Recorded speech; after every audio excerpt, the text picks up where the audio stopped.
He didn't look at it, but after a moment, he spoke to it. "Fancy seeing you here, Professor McGonagall."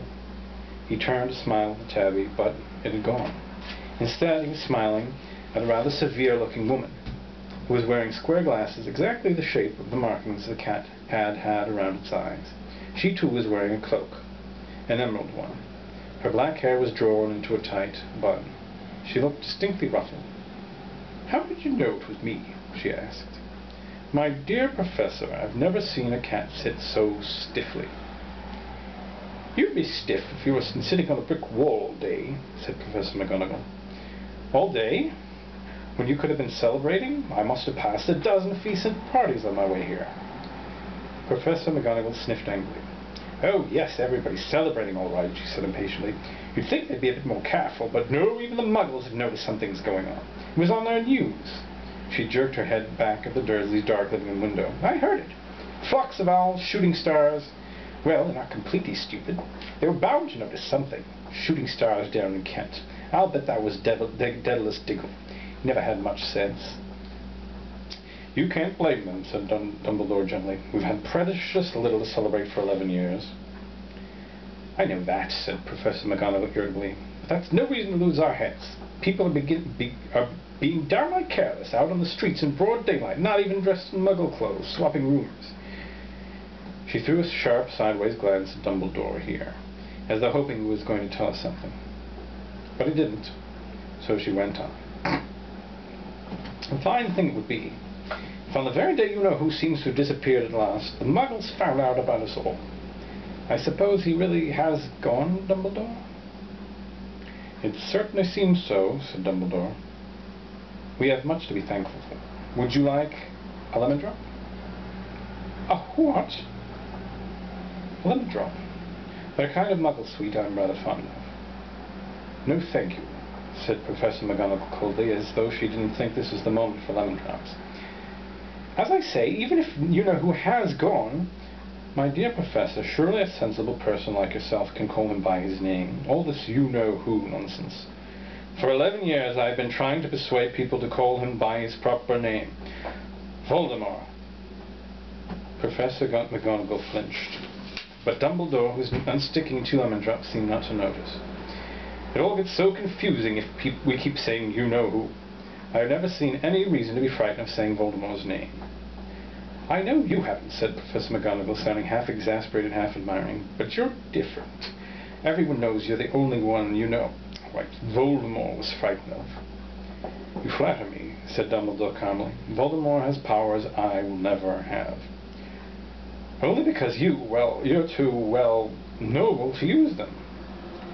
"It's lucky it's dark. I haven't blushed so much since Madame Pomfrey told me she liked my new earmuffs." Professor McGonagall shot a sharp look at Dumbledore and said, "The owls are nothing next to the rumours that are flying around. You know what everyone's saying about why he's disappeared, about what's finally stopped him." It seemed Professor McGonagall had reached the point she was most anxious to discuss, the real reason she'd been waiting on a cold, hard wall all day. For neither as a cat nor as a woman had she fixed Dumbledore with such a piercing stare as she did now. It was plain that whatever everyone was saying, she was not going to believe it until Dumbledore told her it was true. Dumbledore, however, was choosing another lemon drop and did not answer. "What they're saying," she pressed on, "is that last night Voldemort turned up in Godric's Hollow. He went to find the Potters. The rumor is that Lily and James Potter that they're dead." Dumbledore bowed his head. Professor McGonagall gasped. "Lily and James? I can't believe it. I didn't want to believe it. Oh, Albus." Dumbledore reached out and patted her on the shoulder. I know, he said heavily. Professor McGonagall's voice trembled as she went on. "That's not all. They're saying he tried to kill the Potter's son Harry, but he couldn't. He couldn't kill that little boy. No one knows why or how, but they're saying that when he couldn't kill Harry Potter, Voldemort's power somehow broke, and that's why he's gone." Dumbledore nodded glumly. It's true?" faltered Professor McGonagall. "After all he's done, all the people he's killed, he couldn't kill the little boy? It's just astounding, of all the things to stop him." But how in the name of heaven did Harry survive? We can only guess, said Dumbledore. We may never know. Professor McGonagall pulled out a lace handkerchief and dabbed at her eyes beneath her spectacles. Dumbledore gave a great sniff as he took a golden watch from his pocket and examined it. It was a very odd watch. It had 12 hands but no numbers. Instead, little planets were moving about the edge. It must have made sense to Dumbledore, though, because he put it back in its pocket and said, "Hagrid's late. I suppose it was he who told you I'd be here, by the way?" "Yes," said Professor McGonagall, "and I don't suppose you're going to tell me why you're here, of all places." "I've come to bring Harry to his aunt and uncle. They're the only family he has left now." You can't mean the people who live here," cried Professor McGonagall, jumping to her feet and pointing at number 4. "Dumbledore, you can't. I've been watching them all day. You couldn't find 2 people who are less like us. And they've got this son. I saw him kicking his mother all the way up the street, screaming for sweets. Harry Potter come and live here?" "It's the best place for him," said Dumbledore firmly. "His aunt and uncle will be able to explain everything to him when he's older. I've written them a letter." "A letter?" repeated Professor McGonagall faintly, sitting back down on the wall. "Really, Dumbledore, you think you can explain all this in a letter? These people will never understand him. He'll be famous, a legend. I wouldn't be surprised if today was known as Harry Potter Day in the future. There'll be books written about Harry. Every child in our world will know his name." "Exactly," said Dumbledore, looking very seriously over the top of his half-moon glasses. "It would be enough to turn any boy's head. Famous before he can walk and talk. Famous for something he won't even remember. Can't you see how much better off he'll be growing up away from all that until he's ready to take it?" Professor McGonagall opened her mouth, changed her mind, swallowed, and then said, Yes, you're right, of course. But how did the boy get in here, Dumbledore?" She eyed his cloak suddenly, as though she thought he might be hiding Harry underneath it. "Hagrid's bringing him." "You think it wise to trust Hagrid with something as important as this?" "I would trust Hagrid with my life," said Dumbledore. "I'm not saying his heart isn't in the right place," said Professor McGonagall grudgingly, "but you can't pretend he's not careless. He does tend to... What was that?" A low rumbling sound had broken the silence around them. It grew steadily louder as they looked up and down the street for some sign of a headlight. It swelled to a roar as they both looked up at the sky, and a huge motorcycle fell out of the air and landed on the road in front of them. If the motorcycle was huge, it was nothing to the man sitting astride it. He was almost twice as tall as a normal man, and at least 5 times as wide. He looked simply too big to be allowed, and so wild. Long tangles of bushy black hair and beard hid most of his face. He had hands the size of trash can lids, and his feet in their leather boots were like baby dolphins. In his vast, muscular arms he was holding a bundle of blankets. "Hagrid," said Dumbledore, sounding relieved, "at last. And where did you get that motorcycle?"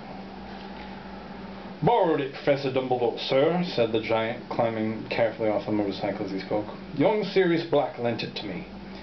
I've got him, sir." "No problems, were there?" "No, sir. House was almost destroyed, but I got him out all right before the muggles started swarming around. He fell asleep as we were flying over Bristol." Dumbledore and Professor McGonagall bent forward over the bundle of blankets. Inside, just visible, was a baby boy fast asleep.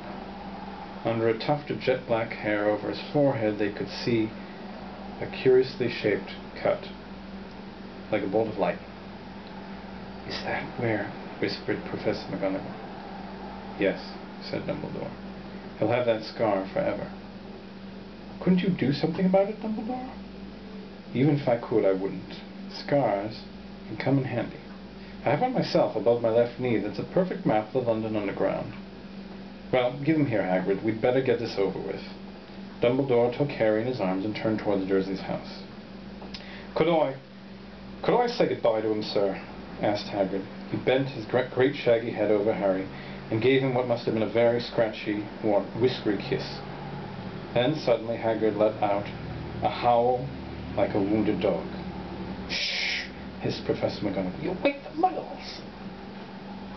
"Sorry," sobbed Hagrid, taking out a large spotted handkerchief and burying his face in it. but I can't stand it. Lily and James dead, and poor little Harry off to live with muggles. Yes, it's all very sad, but get a grip on yourself, Hagrid. It will be found, Professor McGonagall whispered, patting Hagrid gingerly on the arm as Dumbledore stepped over the low garden wall and walked to the front door. He laid Harry gently on the doorstep, took out a letter from his cloak, tucked it inside Harry's blankets, and then came back to the other two. For a full minute, the three of them stood and looked at the little bundle. Hagrid's shoulders shook, Professor McGonagall blinked furiously, and the twinkling light that usually shone out from Dumbledore's eyes seemed to have gone out. "Well," said Dumbledore finally, "that's that. We've no business staying here. We may as well go and join the celebrations." "Yeah," said Hagrid in a very muffled voice. "I'll be taking Sirius's bike back. Good night, Professor McGonagall. Professor Dumbledore, sir." Wiping his streaming eyes on his jacket sleeve, Hagrid swung himself onto the motorcycle and kicked the engine into life. With a roar, it rose into the air and off into the night. "I shall see you soon, I expect, Professor McGonagall," said Dumbledore, nodding to her. Professor McGonagall blew her nose in reply. Dumbledore turned and walked back down the street. On the corner he stopped and took out the silver put-outer. He clicked it once, and 12 balls of light sped back to their street lamps, so that Privet Drive glowed suddenly orange, and he could make out a tabby cat slinking around the corner at the other end of the street. He could just see the bundle of blankets and the step of number 4. "Good luck, Harry," he murmured. He turned on his heel, and with a swish of his cloak, he was gone. A breeze ruffled the neat hedges of Privet Drive, which lay silent and tidy under the inky sky, the very last place he would expect astonishing things to happen. Harry Potter rolled over inside his blankets without waking up. One small hand closed on the letter beside him, and he slept on, not knowing he was special, not knowing he was famous, not knowing he would be woken in a few hours' time by Mrs. Dursley's scream as she opened the front door to put out the milk boilers, nor that he would spend the next few weeks being prodded and pinched by his cousin Dudley. He couldn't know that at this very moment people meeting in secret all over the country were holding up their glasses and saying in hushed voices, "To Harry Potter, the boy who lived."